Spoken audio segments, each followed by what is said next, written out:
Hi, good afternoon, everyone. My name is Sabrina Kofer, and on behalf of ACRL and Choice, I'd like to welcome you to today's program, How Miami Dade College's Digital Library Supports Remote Learning During COVID-19, which is sponsored by Overdrive.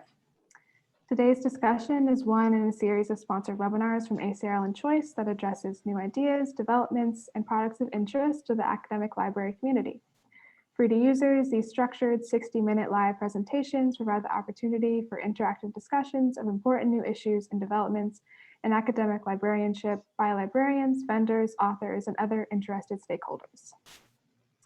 Before we get started, I'd like to point out a few features of the webinar software. First off, when you log on, you're automatically muted and your video is off, so no need to worry about generating any noise or feedback or anything.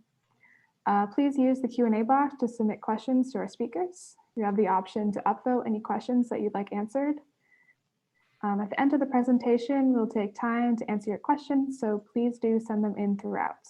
We'll answer as many as we have time for, though we apologize in advance since most likely we won't get to all questions. Also note that we are recording today's program and everyone who registered will receive a follow-up email with a link to the archived version. And with that, I'd like to introduce our speakers today.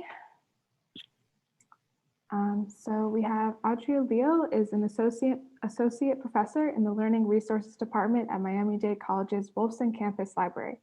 She has a bachelor's degree from St. Thomas University and earned a master's in Library and Information Science from the University of South Florida. She has served as an instructor for the LIS 2004 Strategies for Online Research course and as a student mentor. She is a library liaison for the Law Center, the Fashion Institute, and MAGIC, Miami Animation and Gaming International Complex. She is also a member of the Dade County Library Association. Christina Dillon is a learning resources professional for Miami-Dade College, Learning Resources at Hialeah campus. She received her bachelor's in anthropology from Florida Atlantic University and holds a Master of Arts in Library Information Science from Florida State University. Prior to joining Miami-Dade College in 2016, Christina worked for the Hialeah Public Libraries, first as collection development librarian and later as library services supervisor. In addition to her current position, she has also served as an instructor of Intro to Online Research. Steve Cronin is a faculty librarian at Miami-Dade College. His collections are homage to Mistress Oppenheimer, Splendor, and Empirical Evidence. His work has appeared in the New Republic, the American Scholar, Poetry, Little Star, Subtropics, the Southern Review, the Yale Review, and elsewhere in the US and the UK. Awards include an NEA, 3 Florida Individual Artist Fellowships, the Cecil Hemley Memorial Award from the Poetry Society of America, the James Boatwright Poetry Prize, and fellowships from the Bread Loaf and others. He received an MFA from Warren Wilson College. And lastly, we have Jeff Kola, who is an account manager at Overdrive, working with college and university libraries, and has been on the Overdrive professional team since 2019. Prior to joining Overdrive, he was a K-12 educator teaching middle school math. Jeff holds a master's degree in education from the University of Toledo. And now I'm going to hand things over to Jeff. Excellent. Thank you so much, Sabrina. I appreciate everyone coming out and listening in today. Again, my name is Jeff Kola. I'm the account manager here at Overdrive that works with our academic libraries, which is our college and university partners. So for today's agenda, I'm first going to do a quick introduction of Overdrive, including our app called Libby and the benefits of having a digital library. Next, we're going to give some background information on Miami-Dade College. And third, we're going to have Miami-Dade College share some of the efforts they've put in place to connect with students, faculty, and staff to let them know about their Overdrive digital library. And then finally, at the end, we should have some time to get some questions in. So,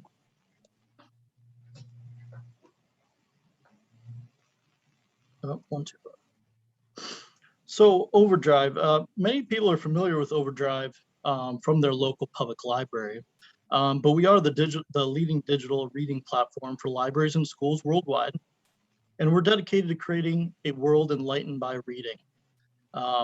And we do that by delivering the industry's largest catalog of ebooks, audiobooks, and other digital media to a growing network of over 64,000 partners in 84 countries. And then I work for our department, Overdrive Professional, that works with colleges and universities. We also work with corporate and government and other specialty libraries, but we present a cost-effective way to support students, faculty, and staff on your campus or working remotely. Academic institutions can create custom ebook and audiobook collections that fits your budget and academic mission. We currently have over 500 academic institutions using Overdrive as a digital library. And there are a ton of benefits that go along with having a customized digital library through Overdrive. And as you can see the logo on the bottom of the page, a lot of those correspond with our award-winning app called Libby. So one of the benefits to having a digital library with Overdrive is having this anytime, anywhere access. No matter where your students are located, they will have access to ebooks and audiobooks through an Overdrive library.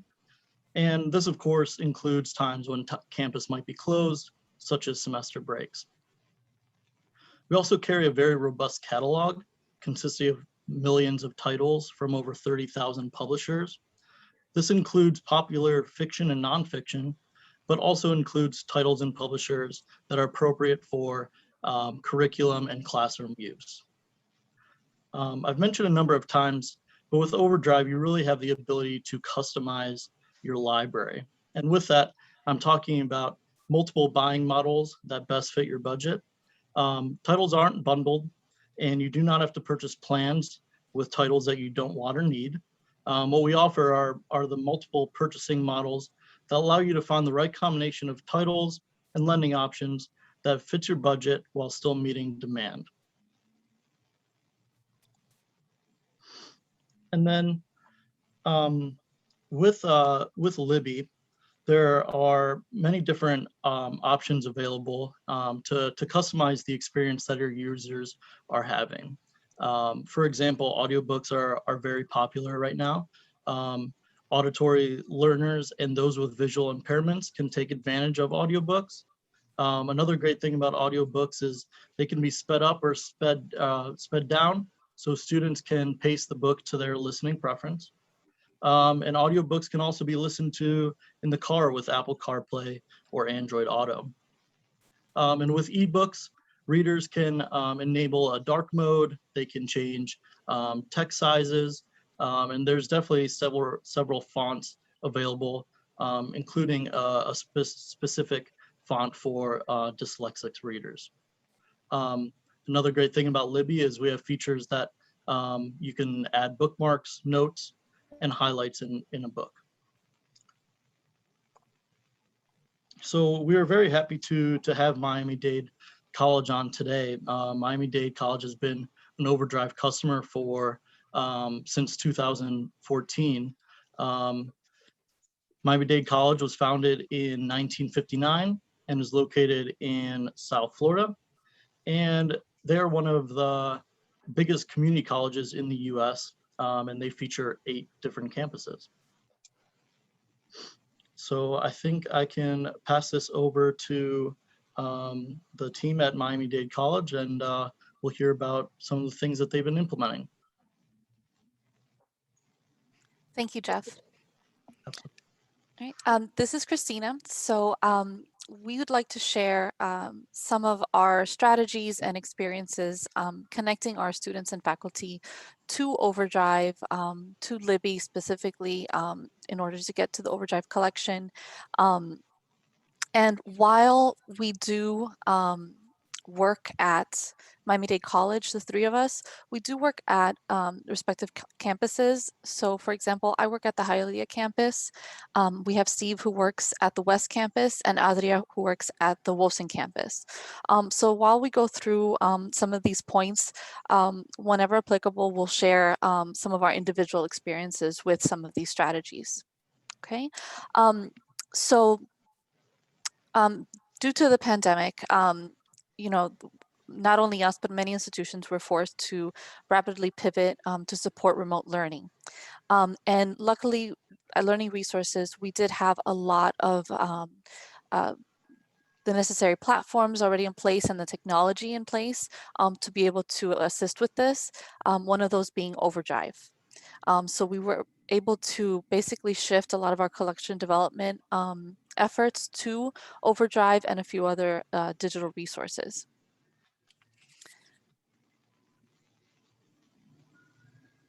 Oops, sorry. So I want to talk about a few of these points as we go through the slides. But again, just to reiterate some of the benefits to Overdrive, one of them being that no matter which campus the students might call their home campus, they all have access to Overdrive. They all have access to the same collection and the same resources available through them. The collection is available for online learning and pleasure reading, so it does have a little bit of a mix of both. When the library is closed, not only when we were transitioning to remote learning, but just over holidays and stuff, we try to also promote the fact that the online digital resources through Overdrive are still open. All right, go to the next slide. Right, so the basic theme of what we're going to discuss today is that while the need for digital content is in higher demand, so have our efforts to connect students and faculty with digital resources through Overdrive. We've always had our goal to promote Overdrive and promote the resources available there and our efforts to make that collection as robust and diverse as possible. So these are strategies that were already in place, but also others that we put in place because of COVID-19. And I think Steve is gonna talk to us a little bit now about kind of give you a little background on how our collection development and how we work. Yes, thank you, Christina. We, as many institutions and just in general, there's different holidays and designations for the months. So for example, Black History Month is February and Earth Day falls in April. National Poetry Month falls in April, LGBT in June, et cetera, et cetera. So the advantage of the Overdrive main page is we can put this or that collection up there for everybody to see.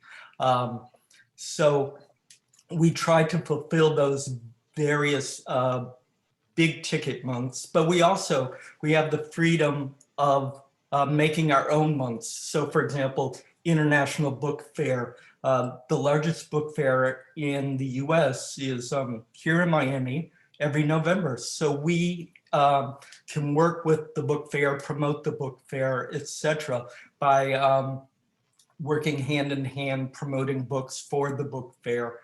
And so we do that every month. And as I mentioned, we try to, for example, it's Harry Potter Day in July. So for July, we can promote the Harry Potter books. And as you can see, and as we're speaking generally, depending on the book, we can purchase and promote the quote unquote hard copy, that is the print edition, the ebook, or the audiobook, or the audiobook, as you can see here from Little Fires Everywhere. And that's a great, great advantage. Jeff mentioned earlier about the audiobooks, the ability to listen to audiobooks in the car. I've downloaded and listened to marvelous, marvelous books that I wouldn't get a chance to reading in the house as I drive back and forth to work. So there's all different ways to promote all different titles using the holidays, etc., or making up your own occasions. So thank you. Yeah, so Steve mentioned that we do have our monthly highlights or celebrations that we focus on. And that usually we have many work groups established at Miami Dade College. And one of them is the Signature Events Work Group.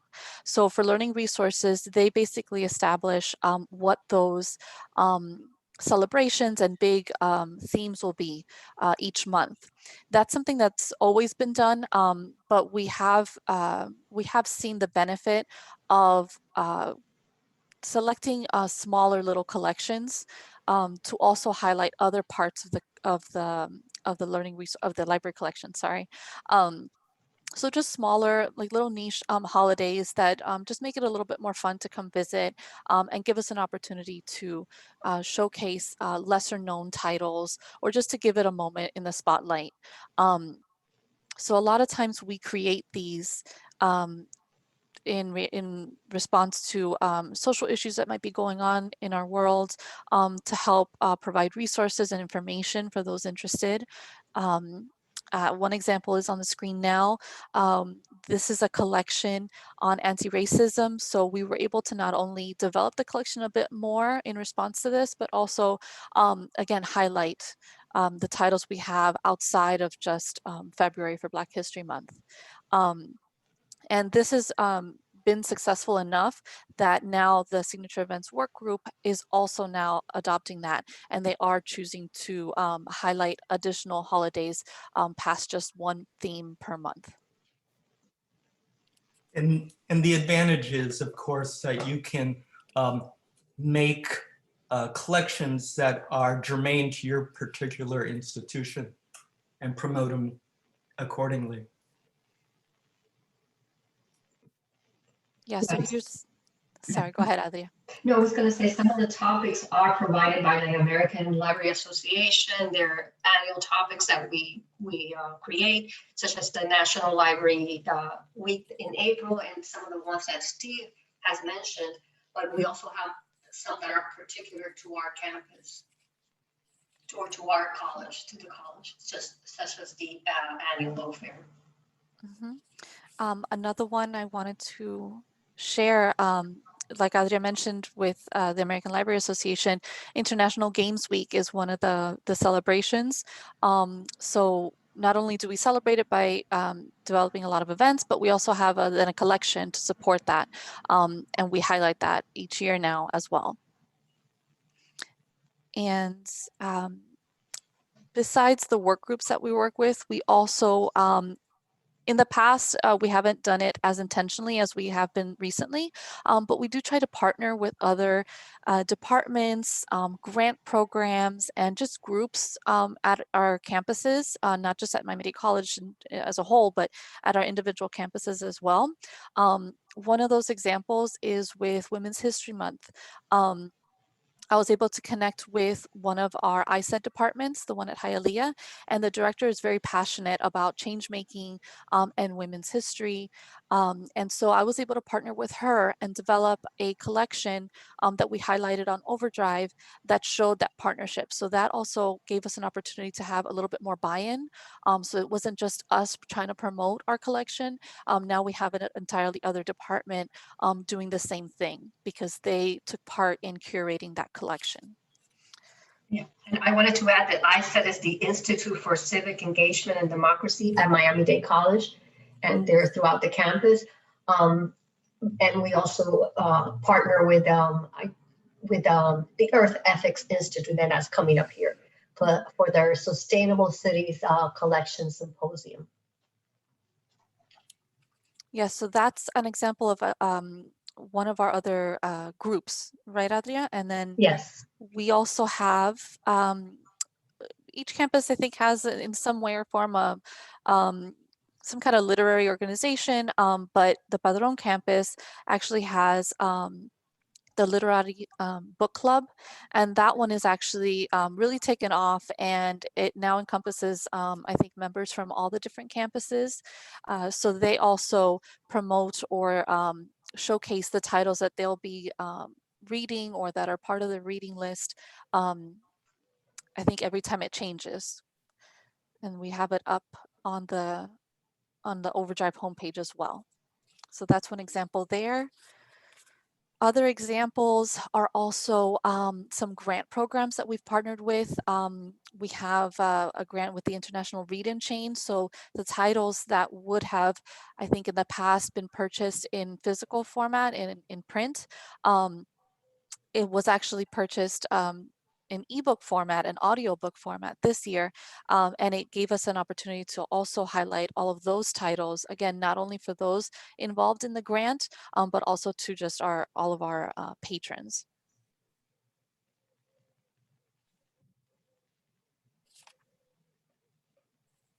Okay, and then now we just wanted to talk a little bit about how we actually, or what really affects our collection development. And Steve's gonna give us a little bit of an introduction to that. Yes, hi.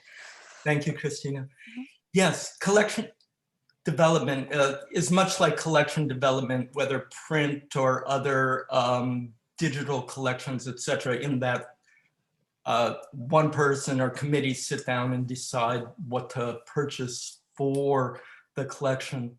The advantage here in Overdrive is there's a recommendation outlet for students to say, I want this book or that book, and those accrue, and we go through them every few weeks or once a month. Sometimes the three of us, Christina, myself, and Adria together, sometimes individually, and we go through and look at the recommendations and decide what's appropriate for the collection. There's always the perpetual question.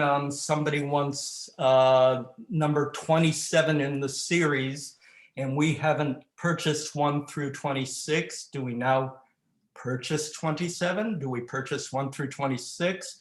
And we sit and discuss decisions like that. And it's quite satisfying in that, again, students can make very specific recommendations, and soon they see that book show up in the Overdrive collection, and they can jump into it, whether it's audio or the ebook. So we actually wanted to just kind of ask everyone if you have seen a change in usage at your library after the start of the pandemic. You know, did you see an increase, a decrease? Did things kind of stay the same? So while you answer that, we did want to also mention that like Steve mentioned, we do rely heavily on user recommendations. I think that's one of our heaviest carts when we are doing collection development is user recommendations, and it does take us time to go through them because luckily we do get a lot of recommendations, and that really helps us guide our collection development efforts and help make our collection very diverse, very robust. Every month we get requests for a variety of different titles from a variety of different disciplines and subjects. Because of that, though, too, we did start noticing that we needed a little bit more of a healthier budget. And as we started looking at our stats, this was back in 2019, right before everything happened. And as we were looking at all of our statistics and usage, we did notice that there was a really strong correlation between our purchasing and our usage, specifically our user recommendations and how that then affected circulation. So one of the great things about Overdrive, I think, is the minute someone recommends a title and we purchase it, that title automatically gets checked out to that person. So it pretty much guarantees that our circulation numbers continue to grow, and also does that user satisfaction, right? Because they got the book that they wanted to read. So with all that information, we did go to our directors, to our campus directors, and ultimately to our college-wide director, and they were very supportive. They were able to see the benefit of a bit healthier of a budget in order to not only guarantee that these users got the books that they were asking for, but to help us also develop the collections each month and each time we wanted to highlight a special celebration or respond to some kind of social issue or something, just so that nothing really had to be sacrificed too much. So we got great support from them, and that really helps us be able to satisfy our users. And another And advantage is, I'm sorry, Christina. that's okay. Another advantage is we can see usage. So for example, if book A was requested and we look over the last year, only 2 people read it, no people read it, 100 people read it, we know whether to repurchase that book, to drop the book, etc. So the statistics that Overdrive provides to us, they're very detailed and specific and help us with our collection development. And I see from the poll results that many of you said that you saw a decrease. Some of you actually said you saw an increase as well.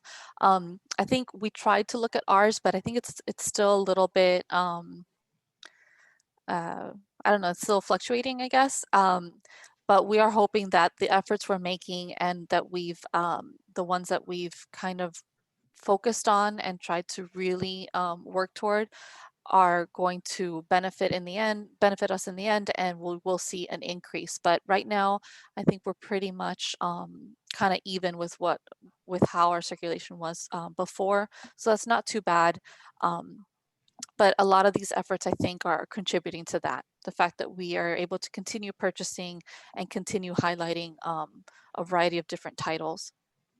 And we do get a lot of recommendation, which is great. We do get recommendations from students and from faculty and from staff. Mm-hmm. We always have a big list of recommended titles. Oh, sorry, I'm trying to change the screen. All right, so in addition to, deciding what collections we're going to help build and our collection development strategies and all that, we then also have to market what we're purchasing. So now I think Adria is going to give us a little bit of insight into how we actually do our marketing for the collections. Okay, so the Learning Resources Department and the libraries are part of the Learning Resources Department. They do have a marketing work group, and we send the information over to them. And here's an example here in the screen of one for Black History Month. So we send that information, and they do post this on social media. At the present time, Facebook is the platform used to connect with our students. So we hope that reaching out to students in social media will ultimately help them discover the vast amount of ebooks and audiobooks freely available to them and inspire them to read. Another promotion that we do on a regular basis is the Big Read events. And here's an example of the Big Read for August of 2020. And this is a great promotion that we're very thankful for Overdrive for the Big Read. They provide an unlimited use of these ebooks, not just one copy for one user. That is how usually we have the ebooks and audiobooks set up, but this is unlimited copies, so as many students and as many people can reach and check out one of these ebooks or audiobooks. So with the new generation of students that they have grown up with computers and they're more at ease with using ebooks and audiobooks, they'll have better use of the ebooks and the audiobooks with all these promotions. And just to be clear, we don't also we don't have to do all of these things on our own. Just like we mentioned earlier, there are many work groups within Learning Resources. One of them is actually a social media group or an individual, and she actually helps make all these posts for us. So we work closely with her as well to get the information up, to organize the the posts, we were able to actually do kind of like a campaign to promote Libby when we first started using it. So that really helped get the word out there. And because of how things are now as well, a lot of our events are now virtual. And in the past, at these events, we would either participate in by sharing resources or maybe taking collections to those physical rooms where the events were taking place. We would do something to make our presence known. Now what's happening is a lot of these virtual events are happening through our Blackboard or Zoom or another platform, but it can get a little bit confusing, like, oh, there's so much information. So we've actually adopted using LibGuides to be the landing page for many of these events. And these events correspond with those celebrations and themes that the Signature Events Work Group sometimes organizes for us.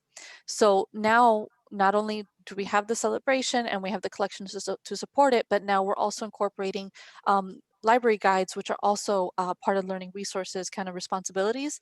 And through that, we're able to create these reading lists and promotions for the collections on Overdrive.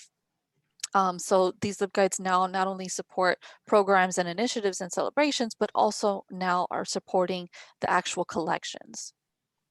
Yes, and we also use the LibGuides. We use them for bibliographic instruction. We are doing a lot of virtual bibliographic instructions to many of our students. And we do introduce, as part of the bibliographic instruction, we introduce the Overdrive collection to the classes. So that's another way we promote it during instruction. And speaking of instruction, we do have a lot of video tutorials and workshops that are available to students. The video tutorials are available in YouTube, and these are short videos, and they're part of an effort of another of our great work groups. It's a video development work group. They create tutorials to facilitate the information for our students. And in the following, there will be 2 short video tutorials that are both promotional as well as instructional. The first one will include an introduction to the Libby app, and then the second one was created to promote summer reading.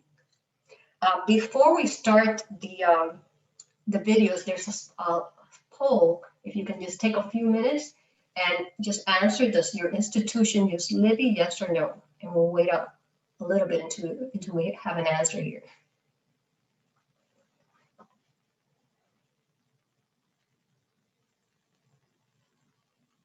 And these video tutorials, we do work very hard to make sure that they are closed caption, to make sure that they're ADA compliant, and they are a work in progress. So we are continuously updating them regularly to include the latest information.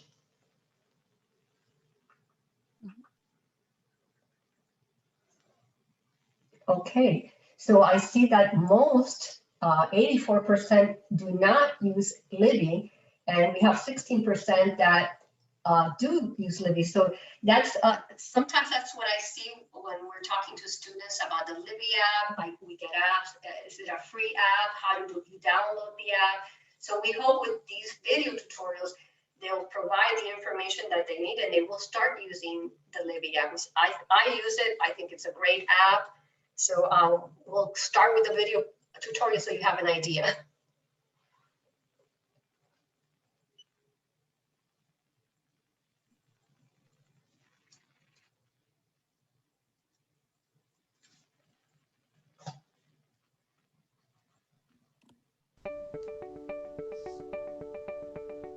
Remember this?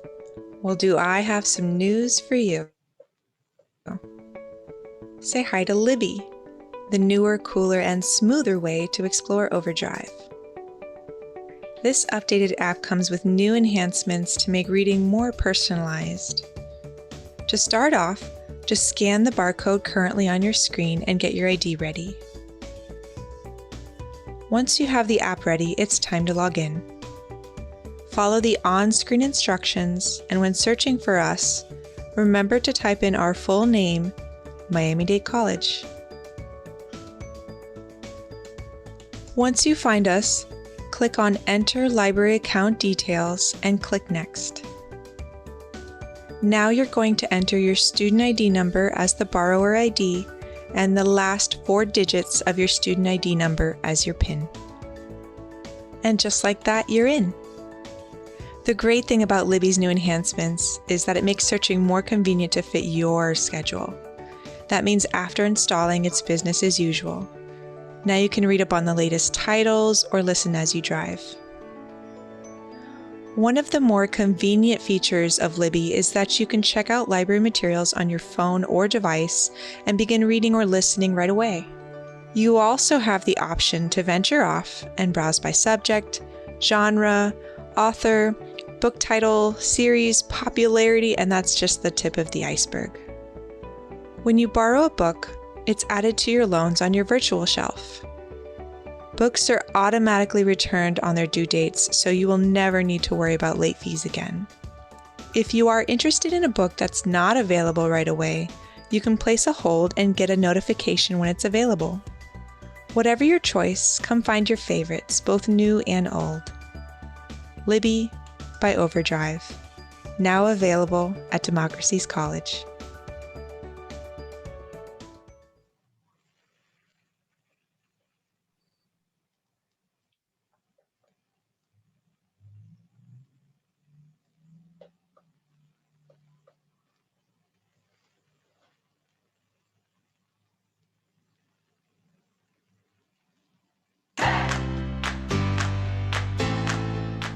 With the number of books published each day, it's become harder and harder to search for our new favorites.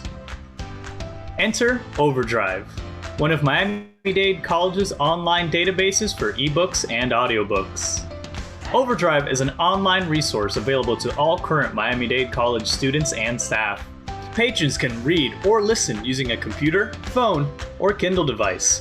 And with a collection built off of your recommendation, it's hard not to find something worth diving into. Getting to Overdrive is easy. Just go to the Miami-Dade College homepage and navigate to Academics, then Libraries. From there, find Research Tools and Services, and finally, Overdrive. All you need to log in is your student ID number. Your PIN will be the last 4 digits of your ID. Expand your horizons with our curated lists, or venture out and search the catalog by subject. Have a particular book or author in mind? Use the search feature at the top right to get to where you need to be. If we don't happen to have the book you're interested in, or maybe you'd prefer to listen over read, just let us know. Help contribute to our growing collection by dropping a recommendation on that book's page. Don't worry, when we get it, you'll have dibs. When a recommended title is acquired, we'll hold it for you, so keep an eye out on your email for that notification. Curated content at your fingertips, and best of all, at no cost. Remember, the best time to read a book was when it came out, but the second best time is now.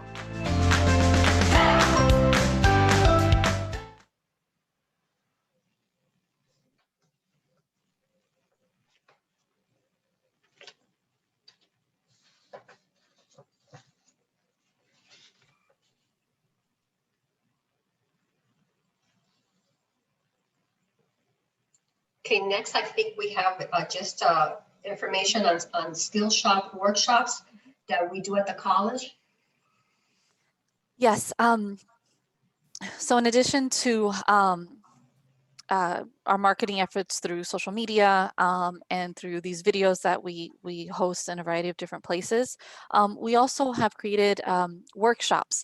So another work group that we have is one that's creating a workshop series for learning resources. So this was actually developed, I think, just before the pandemic hit, but it really took off once everything happened and we went into working remotely. And we really hoped this would meet the needs of our students and also faculty. So we have the workshops that are geared towards specific skills or topics. And we went ahead and also decided to make a few that helped highlight the collection and kind of educate our our students and faculty on how to access the resources that are available to them through the college. So we did create one workshop that actually focuses on our digital resources in regards to ebooks and audiobooks. And those, here we go. So these are our skill shops. We also promote these on our LibGuides and through social media posts and a variety of other places. And we created them ourselves. So our workshop it was created on Canva, and there we're able to show the benefits of Overdrive, how to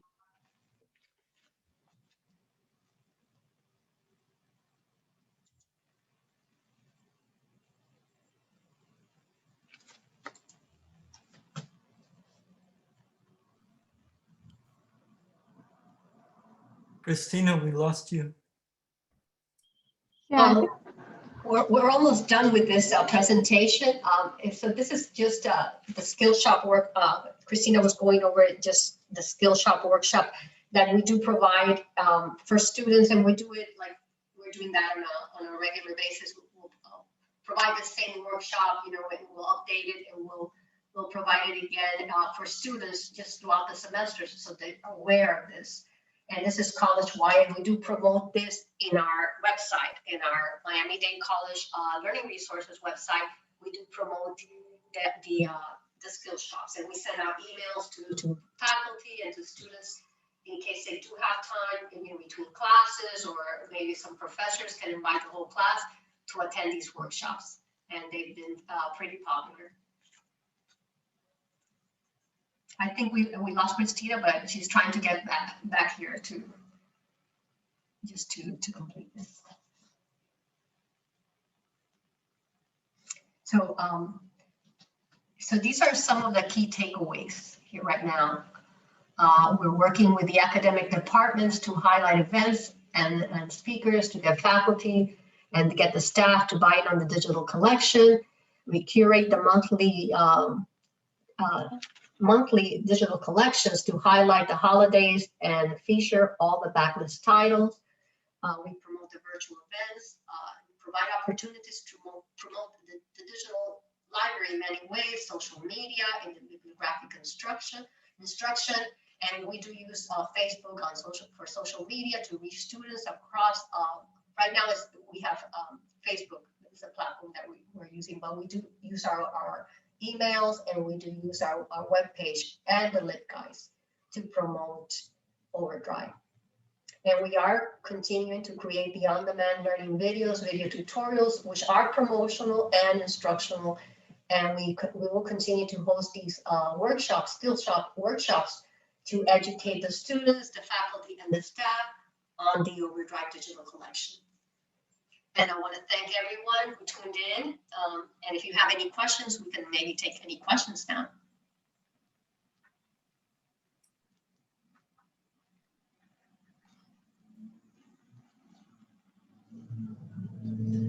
Yeah, thank you, Audria, Jeff, Steve, and Christina. Yeah, like you said, we have about 15 minutes for questions. So I think we already have some popping up, but if you have anything, feel free to put it in the Q&A.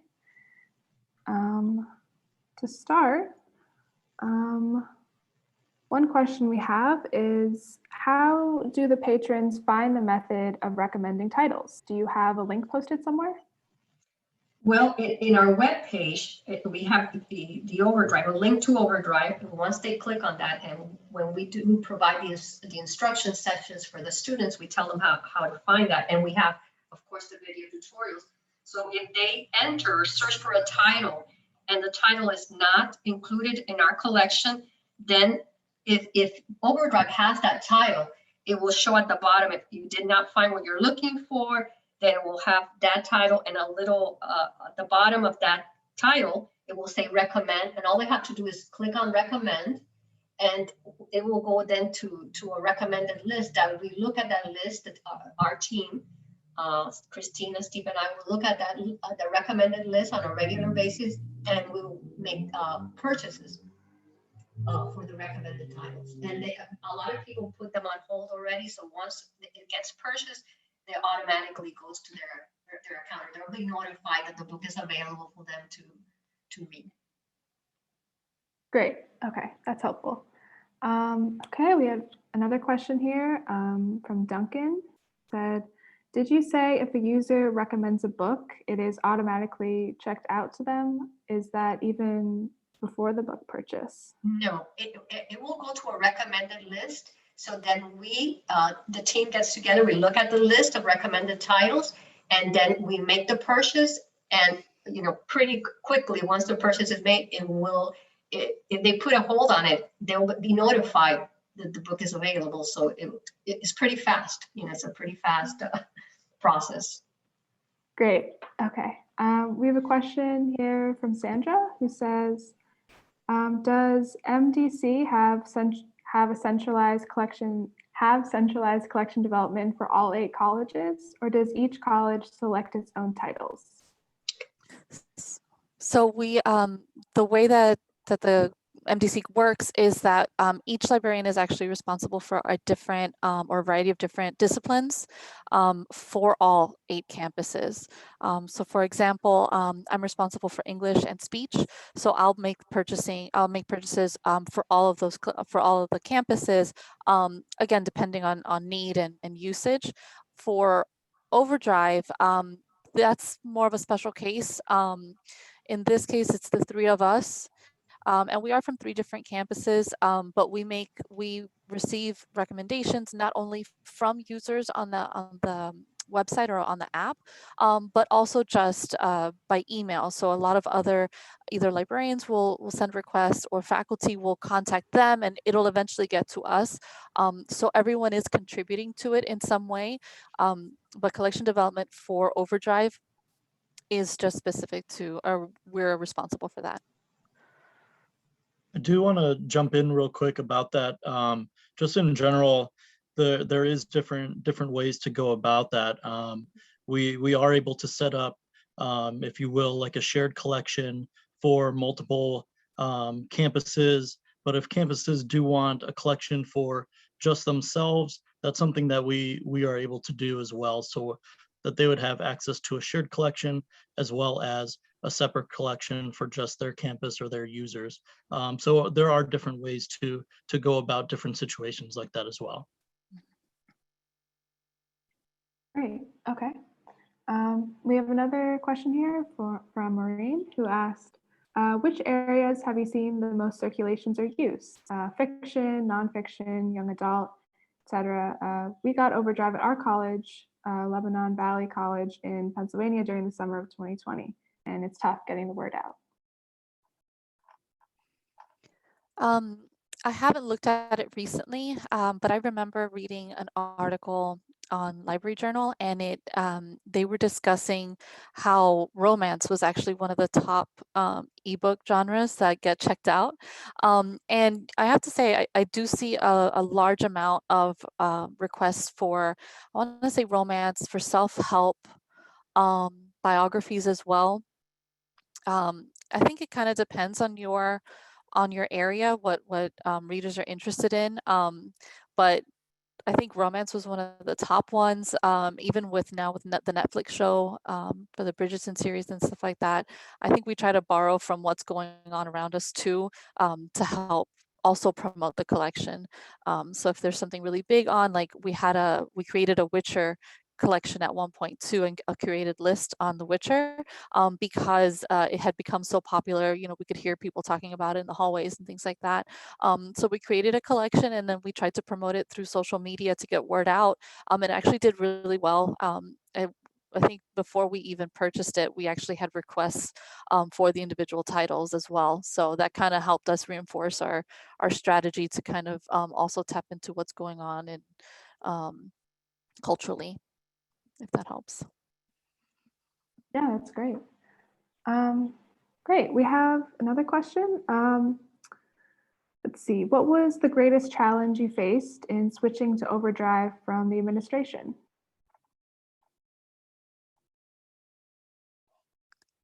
I can't speak to that because I came on like a few years ago. But Adria and Steve, I think you guys, maybe you remember if there were challenges at first? Well, we were lucky in a way, our administration, our college-wide learning resources director, Eric Dominicis, has always been very supportive for, for Overdrive. Yes, I don't recall any.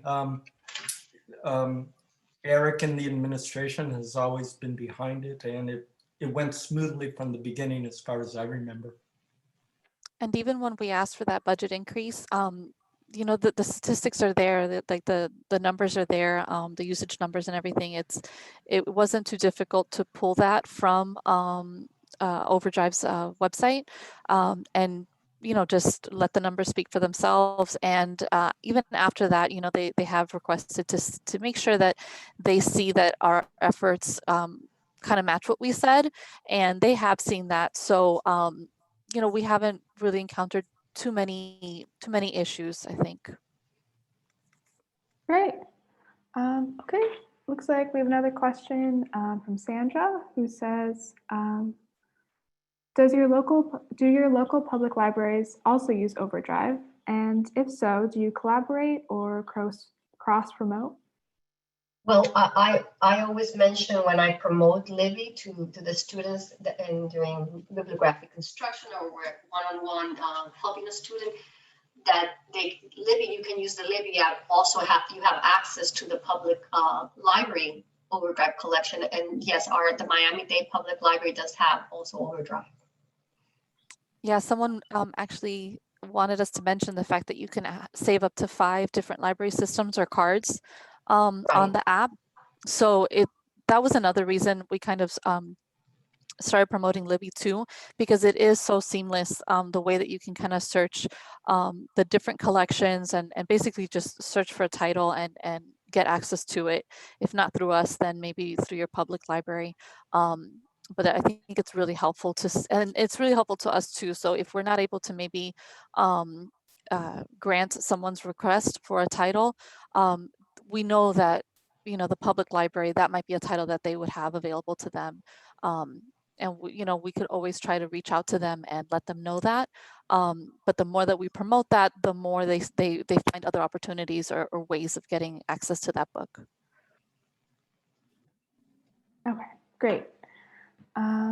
Looks like we have time for a few more questions. Is there an option to browse by category or subcategory? Is it robust? How do you optimize patron outcomes?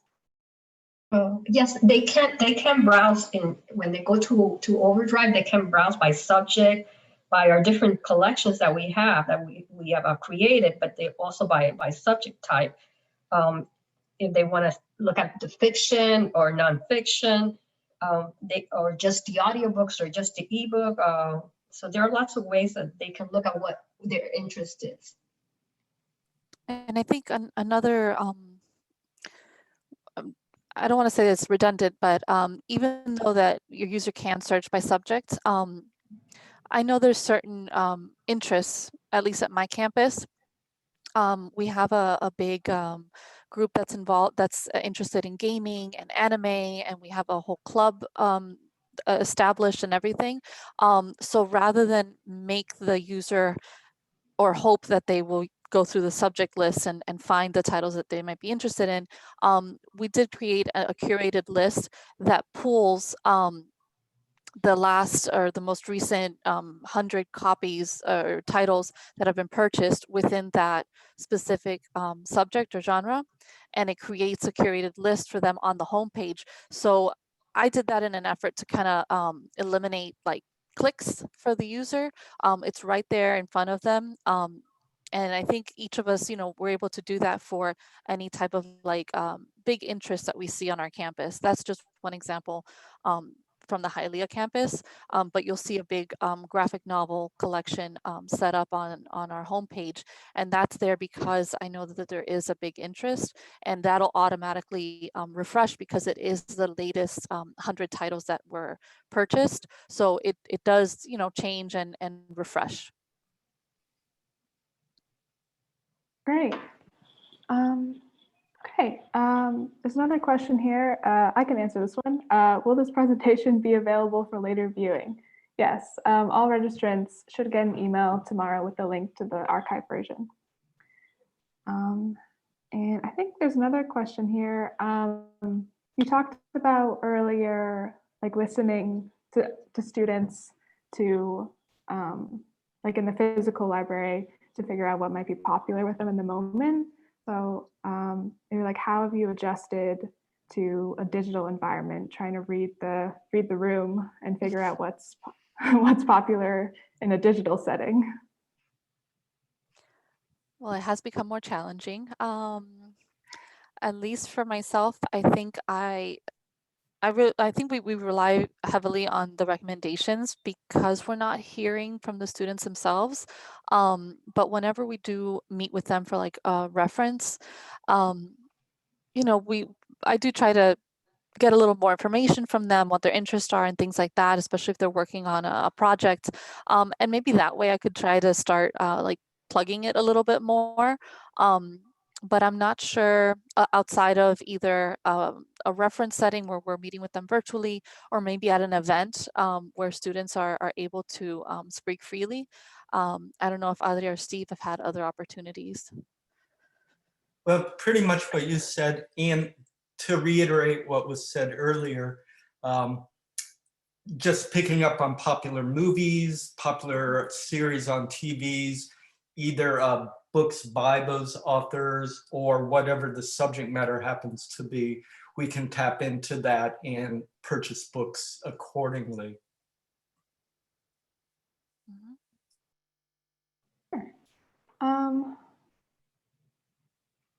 Looks like we maybe have time for one more. Someone else asked if the presentation will be available. Yes, it will be. I guess someone was wondering how you maybe coordinate with faculty to incentivize, you know, the types of programs you're talking about throughout the presentation. Maybe you could speak to that. How we connect with faculty? Yeah. Too. Each of our campuses, I think, is a little different. The Hialeah campus is pretty small, so you know it's very intimate in that sense. So we know a lot of the faculty members. So I'm able to, I think, a little more easily than some of the larger campuses. I'm able to just maybe shoot them a quick email, or maybe we're part of some kind of committee together or something, and start that conversation of like, this is how I can support you in that project you're doing, or that event you're hosting, something like that. And I think for the most part, it's always been well received. Because that is another way that you're promoting their event, and we're promoting our collection through the event. So it's just really helpful, and the more support that they have, I think the happier everyone is. So I think that's just reaching out to them when possible, and offering to support them, and giving them examples of what that support can look like, and also inviting them to have maybe a little bit of a contribution to the collection in the way that I was able to do with the ISET department. I think that's very helpful too. I think anyone would be happy to be able to influence the collection, or to give their advice or input on something that they're maybe involved in, or maybe it's their expertise. I don't know if Adri or Steve, you have some experience too. I think you covered it rather well. Right, similar making connections with the faculty. We get to know a lot of the faculty. I recently attended the English department's faculty meeting, and I promoted the collection, or I let them know what there was currently available in case they wanted to use it as part of their curriculum, or just for themselves for pleasure reading. Great. Okay, I think we're right about the end. So I just want to thank you all, Christina, Adria, Jeff, Steve, for spending time with us and sharing your insights. I'd like to remind our viewers that we recorded today's program, so be on the lookout for a follow-up email from ACRL and Choice with a link to the recording. Also, you should see a link to our brief 6-question survey in your browser. If you could take a minute to fill that out and let us know how we did, we would really appreciate it.